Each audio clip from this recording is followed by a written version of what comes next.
All right, here we go on a Monday, a frigid cold Monday night, start of this thankful week. This is First and Tim, live in the upstate, however you may be, wherever you may be listening, Spotify, YouTube channel. Hope you guys are doing well. Good weekend of college football, big upsets. Close upset here with South Carolina and Tennessee. Sunday, a lot of good football, a lot of good upsets as well. So, if you heard this morning, you listen to the Cowboy fans, they're Super Bowl favorites. And I've come to the conclusion with the Cowboys. Now, I'm just here for emotional service. I'm not going to take a side. I just like watching. I mean, I think about the stages of the Cowboys this year, okay? Week 1, Dak gets hurt. They get throttled by Brady and the Bucks. And then you got weeks 2 through 5. Back up, Cooper Rush starts winning. Is Dak coming back? And that's no good. Now we have a quarterback controversy. And then week 6 through 10, that kind of slides back in for Cooper Rush, and you're like, oh no, he's bad, and we're bad against Green Bay. We need to go get OBJ, and now the final stage of the Cowboys. They dusted off Minnesota yesterday easily, and now they're the best team. And if you look at their schedule, and trust me, all you Cowboy haters out there, just take a seat. They're going to have a lot of laughs and a lot of hope because now they get the Giants at home on Thanksgiving, the Colts at home, the Texans at home, and then they're at Jacksonville. So a W for the Cowboys is coming up, and there's going to be a lot of hope. It's going to be a fireworks show, and listen, Dallas is a fun team, absolutely. Are they a talented team? Oh yeah, absolutely. Are they a Super Bowl winning team? I don't think so. But there's more twists and turns than Yellowstone, so I'm into it. And I will say this about Dallas. There's a lot of things to be optimistic about. Tony Pollard has emerged. He's a home run hitter running back. OBJ apparently is leaning towards, the to Dallas. The offensive lines, they're playing better. Young offensive line is playing better. Dak is now healthy. Um, and they appear to have a two-headed monster at running back where Dak isn't relied upon, to throw 40 times a game. And the Cowboys are 3-0 when Dak has thrown the ball 27 times or fewer. So there is a recipe for Dallas to win. And that recipe is don't rely on Dak to do them. Now, Burrow or or Josh Allen or Mahomes or Brady, where he's got to throw 40 times a game. But I know a lot of you love the Cowboys. And I know a lot of you hate the Cowboys. And I'm just here for the ride. They were at stage 1, week 1, then the Cooper Rush stage, then Dak returns, and we're not good enough stage. And now we're in this stage where, we can do this every week, blow everybody away with the best team in the world. And I'm not bothered by it. I'm here for the laughs and the funs and the optimism.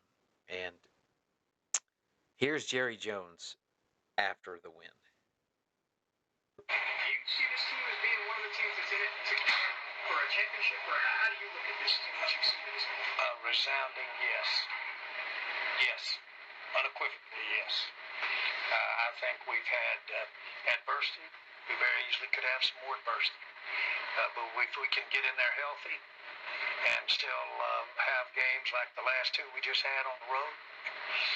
And so, yes, I think if we use the experience of what we're having in the season, then we're going to be playoff ready. But I sure do think that what I see out here right now is the team like that you could go get a Super Bowl with. Look, folks, It's Thanksgiving week. Let's be optimistic for the Cowboys. It's not everything like the Jets offense. A lot of hope. So, all right, switching to college football. Let's start with USC. So they won this weekend, and it's very interesting. If you look at the college football landscape, and it's crazy how much college football is left. So USC now has to host Notre Dame on this wildly emotion game trap against Notre Dame, and they have to potentially play, like an Oregon in the Pac-12 championship, and Oregon's got a lot of talent. So there's a long way to go for USC. This game really ended up looking like exactly, I think, what most of us thought it would. It was a high-scoring, close game. Caleb Williams, the better quarterback, makes a play. And I'll say this about USC. To me, they seem very incredibly resourceful. I mean, they have virtually no turnovers all year. I mean, it's like three fumbles, not 1, 2, 3 picks. It's a fumble, and like they just don't turn it over. They're incredibly resourceful and they're resilient and they're well coached. They don't have a ton of NFL players. You know, they were a little bit opposite of the Pete Carroll teams, which were penalties, enthusiasm. They kind of rolled over and bulldozed you with their talent teams, and not as talented this team. But this year, um, this is year one. Okay, they were 4-8 last year. They brought in a lot of guys out of the transfer portal, and now Caleb Williams is a great player out of that transfer portal. But a lot of the guys transferring and entering the portal are disgruntled players, to other places who couldn't get on the field. So they've got a lot of non-NFL guys who are just kind of playing situational football. The story of USC is the coaching and Caleb Williams and Jordan Addison. This is, and if they get to the point now, because, Michigan, if Michigan loses to Ohio State, which I hope they don't, they'll be behind USC. So it looked like today, if I had to wager, it would be Georgia in the playoff, Ohio State in the playoff, TCU in the playoff, and my guess is, because I think LSU's gonna lose, Tennessee just lost, Michigan might lose. I think USC is a touchdown favorite and beats Notre Dame, and then they just have to win you know, that Pac-12 championship game. But that's not. It's hard for me to believe USC. It's you know I think they were going to go 9-3, and I thought they would lose to Utah. I thought they would stumble, through Fresno State could have been trouble, and I thought Notre Dame. Notre Dame's quarterback got hurt early. Notre Dame was a bad early start. They've been much better over the last month. So now you get kind of an energized Notre Dame coming in as a big dog to Los Angeles, and it's a trap game. And I was listening to an interview with Sean Payton. He's the former coach of the New Orleans Saints, and he's now an analyst on Fox. And he was talking about Caleb Williams and what he sees. I see all the things that you look for. In other words, there's a presence. I see athleticism and accuracy, and in a big spot. He's fun to watch. He's fun to watch. I like what I see from him more on TV than what I'm supposed to be liking a lot from some of these others, without talking about who the others are. I agree with what you were discussing earlier when it was said he might be the first pick if he were coming out this year, and I just off of the TV stuff, I wouldn't disagree. Yeah, Will Levis. So on Mondays you can catch him on the Herd on Fox Sports 1 and FS1, and if he really breaks down football really good as far as a former coach. Will Levis with Kentucky, he's mistake prone, big kid, big arm, but he's mistake prone. Bryce Young, is small and noticeably small. Caleb is big enough, big arm, moves incredibly well. 33 touchdowns, 3 picks, with really one NFL wide receiver who has missed multiple games. So they just, I mean, it's a really well coached team, and they've been fundamentally poorly coached for 7 to 8 years. So for 7 to 8 years, they really get the most out of their players, and now the key is, guys, Notre Dame's next, so they have to control their own destiny, which is great. So, all right, we'll be back in a little bit. Fox and FS1 are your home for the FIFA World Cup. The biggest stars, the biggest moments, and the biggest prize of all. Watch the FIFA World Cup on Fox and FS1 all tournament long. Centuries. The Black Panther has unified Wakanda. Show them who you are.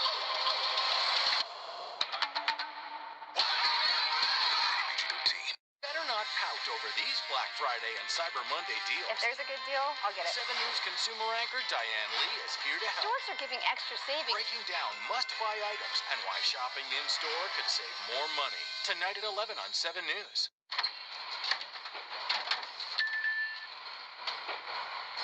Mondays. All right, man.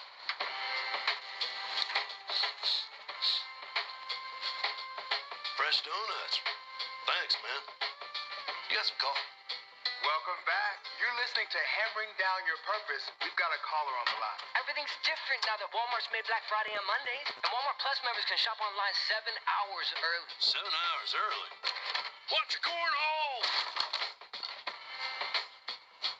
You're gonna need another cornhole. Nice. 2 deals at the same time, man. I like it. Respect it.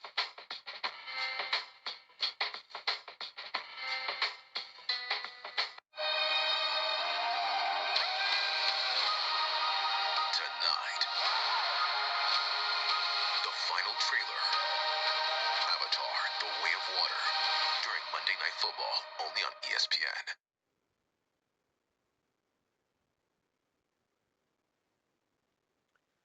All right, so going back to USC, you might as well just give the Heisman to Caleb Williams. I mean, I know you don't want to hear it, but if you watched Patrick Mahomes on Sunday night last night, Caleb Williams is a little bit the comp on Saturday night with 33 touchdowns and 3 picks. So don't tell me, the Pac-12 is no good. Actually, it's really the second best conference in the country this year, easily. Oregon State, Washington, Oregon, Utah, USC, UCLA, all good teams. His loss this year was 380 yards, 5 touchdowns, and 6 yards rushing. And like Mahomes, it's more than just football. It's mobility and leadership and crisis management. I mean, he's bigger in big spots and in big games. And this Trojan team has one draftable defense player currently. The defensive end, he's really good. He'll probably go in the second round. They have 2 draftable offensive players, a guard, Andrew Voorhees, and then Jordan Addison. Now Caleb's not eligible for the draft this year, but they don't have the Michigan talent. The Ohio State talent, they don't have that. They don't have the Georgia talent, the LSU talent, or the Bama talent right now. But yet he's reshaped not only the offense, but the football program. And this is what Mahomes is like.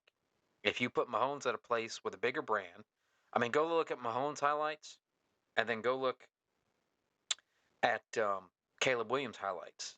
They've got 2 draftable players on their offense, but he's brought back the flair and the spectacular and the crazy and the fun to a football program that, Pete Carroll's heydays sort of stole LA's heart. He's a completely different level player. If he was eligible as a sophomore, I think they would he would easily be the number 1 pick. I mean, he's the sensational talent, good head on his shoulders, and all while he's having a brand, commercials everywhere, and his classes, and it's a ton to balance. But we ask a lot of our college and professional quarterbacks, so what it probably helps him to the NFL is that he can balance all these things, grades and books and brands, endorsements, football practice, defenses, and he's doing it brilliantly. He faced another really good college quarterback Saturday. Um, Dorian Thompson Robinson, a very, very good quarterback. Excellent, in fact. And you could see the gap, USC is going to win it, and I think this kid's the reason why. He'll probably make a play late in the game, either running left or throwing right, or running right or throwing left or throwing deep. Just a beautiful thing to watch. And I don't see a hole in this game. Andrew Luck as a sophomore, he was going to be different. Trevor Lawrence was a star. And I think Caleb, he's the next one. Everything in crisis management. He's smart. You can just watch him growing too. I mean, he's a little more temperamental early in the season, so you can see he's evolved a little bit. He's not as quite as emotional. He's not afraid. He can bark at Lincoln Riley, and they can bark back. And 10 minutes later, they're all good. So he takes the coaching. But here's what Lincoln last week on sort of what makes this kid just different. As an offense, though, I mean, you guys are only able to score 3 points. The defense left. I'm sorry, that was the wrong one.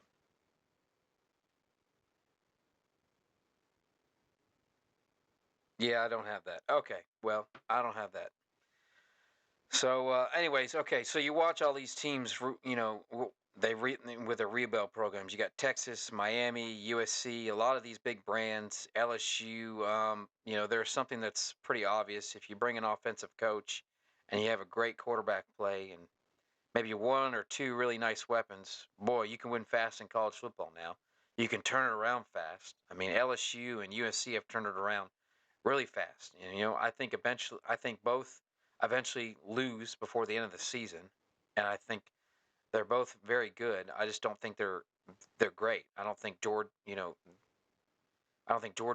they're not there with great. I don't think there's been certain halves in which Ohio State's been great outside of, that there's a lot of good football. Like I said, Georgia's great. Ohio State in its moments is great, but not as consistent as Georgia. But if you can spot it with that kid, it's different, and it means it's in the comps with Mahomes, and feels really accurate now. And he's got a good head on his shoulder, and it's going to be hard for him because he's got to hear how great he is for the next year and a half, and he's going to hear how spectacular he is in Los Angeles. And Los Angeles has ruined a lot of adults, but I don't think it'll ruin him. So let's pivot to the Jets, and I'm not here to bully on Zach Wilson. He didn't have much of a run game, and Bill Belichick's a great defensive coach, so it's not like I thought Zach Wilson and the Jets offense was going to run up like a surplus of points and productivity. But here's our reality now with Zach Wilson, who loses and completes 9 throws. Okay? Here's our reality.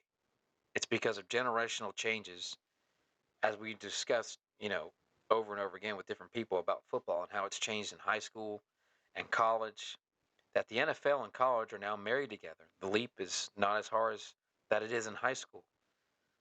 7-on-7 camps. Kids are more ready to play now in the NFL out of college. They get 10,000 throws the time they're 14 years old. So, I no longer have to give you 3 years to prove that you can make it. I give you Thanksgiving year 2, just like we give coaches a year and a half, and you better see signs. And I think Saleh, he's seeing signs. Passionate defense in the right spot. They've drafted well. He's developing players. First year was bumpy. I didn't like what I saw the first year. Jets were wildly uneven, but year 2, Robert Saleh has it going in, and this team has its footprint all over it. It's a solid defense. It's like the Niners. It's going a million miles an hour. It's feisty. It's physical. It's passionate. It makes plays solid. Appears to be you got the right coach and the GM. So let's be positive in this whole league. You've got the owner, the GM, the coach, quarterback. But the GM, the coach, looks like you got the right guys. The owner, what's there to love about an owner? But let's go to the quarterback. What did I say about him early? In college, he played 4 good teams. He was in all four. Utah twice, Washington, Coastal Carolina. He beat up on a lot of, North Alabama and Texas State, Troy. And the problem with Zach Wilson was even in his college tape, he was spectacular regularly. But the NFL is not about that. NFL coordinators don't give you a lot of spectacular, maybe once, twice a game, unless you're at home. Then you don't get spectacular. You get grind out, and he's a little small. He's a little undisciplined. He tends to be a little cocky, and the little stuff is hard. But the little stuff like acknowledging when you're the issue. I mean, Josh Allen stinks. He admits it. Joe Burrow stinks. He admits it. Lamar Jackson stinks. He admits it. Even Aaron Rodgers stinks. He admits it. And Zach Wilson was struggling with the I'm awful and it's not my fault. So. As an offense, though, I mean, you guys are only able to score 3 points. The defense only lets up 3 points. I mean, do you feel like you let the defense down at all? No. Okay. All right. So, I mean, Stephen A. Smith said that this morning on First Take, that's not a man. That's a boy. A man admits his mistake. So, I mean, listen, Robert Saleh, this New York, this ownership is impatient. Robert Saleh is sitting around thinking, all right, how long do I have to wait? My GM's giving me players. I'm building that great defense. And it's the offense that's holding us back. So, it's not on the pat on the back thing. And it's also, he didn't get a lot of help from the run game. And Belichick's a great coach. I wasn't expecting him to throw for 240 yards, 160, touchdown, no picks. Make smart plays, but you got to complete more than 9. And when the game's over, you got to own that you stink. It's the little things. But again, he's very reliant on the spectacular.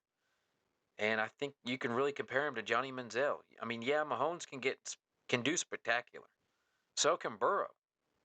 But you got to be accurate in 20 starts. He has one game with a passer rating over 100. It's consistency in this league that you got to be able to hit the stuff and the curl patterns. Got to pick up first downs on third down. That's the lead. You can't do an occasional spectacular thing. But, coordinators, this is not the Mountain West Conference. You're not facing Troy or North Alabama. I mean, we've got grad assistants actually putting on a headset. I just like the way, I just like that they take away the spectacular. They make the play left-handed. I just don't see it. And rookie receiver Garrett Wilson was even harsher on his own team's offense. As an offense, though, I mean, you guys are only able to score 3 points. The defense only lets up 3 points. I mean, we all got to be more detailed. We all got to have a better plan. It's not okay. I mean, straight up, it's not okay. How many total yards we had? A little over 100. Yeah, it's not gonna fly. So, we got the dubs. It's time. It's time to be consistent. It's time to start winning the games we should win. I mean, they ain't even scoring offense, and we lost the game. So, me personally, I just feel like we gotta use this as take it for what it is. We gotta be. All right, take it for what it is. All right, now, New England for the win, crazy, I just don't get their offense at all. But they are 6-4. They would be, believe it or not, a playoff team today and a 6th seed. Third time this year they've held an opponent to 3 points or less. Their defense is second in the league. Their special teams are reliable. You can see that. Actually, they won in the game yesterday. Their run game isn't great, but certainly, solid. The ceiling is obvious that they're 20th in points scored. But Belichick on defense, run game, special teams today was them as a playoff caliber team. So we'll see. Stranger things have happened. They play Minnesota Thanksgiving night, NBC 8 o'clock. So we'll see what happens. All right, last thing tonight. You can't talk enough about Philadelphia, and I know everybody has their opinion about Philadelphia, but they're doing some things that are just different, and they found a way to win on Sunday against Jeff Saturday and his Colts. And we've seen Jalen Hurts before a little bit, of it. It's it's called Josh Allen year one, and with Josh Allen, Jalen Hurt doubters everywhere. Year two we're seeing something, but there's still doubters year three, and then you're like, whoa, we've got ourselves a star mobile, you know, point explosive, and both in year three got really really accurate whenever a team has a young quarterback that is struggling or they're not winning games. And it's all these obstacles they have to overcome. Jalen Hurts, second year in Philadelphia, year two. Last year they were uh, 4-11. They had no momentum as a franchise. Four of their five offensive linemen got hurt during the season. He had a rookie head coach. He didn't really have a number one receiver, and he got into the playoffs. So does Jalen Hurts, has been doubted his whole life. 6 feet tall, not the most optically aesthetic, pleasing. Throw a couple years ago, um, had a transfer in college. I mean, he went in the second round. Every team passed on him, and you hear about all the obstacles these guys face. More obstacles probably than Mac Jones or Zach Wilson. And in Philadelphia, it's a tough town. They're demanding media. Tough fans. They love their sports.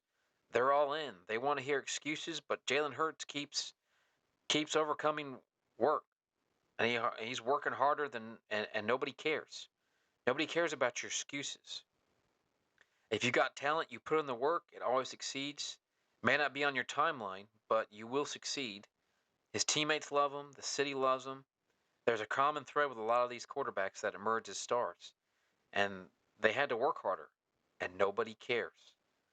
And the number one skill to be a great NFL quarterback you can make an arm is not the arm size or speed, but it's resilience. So, all right, that's it for tonight. Appreciate you guys listening.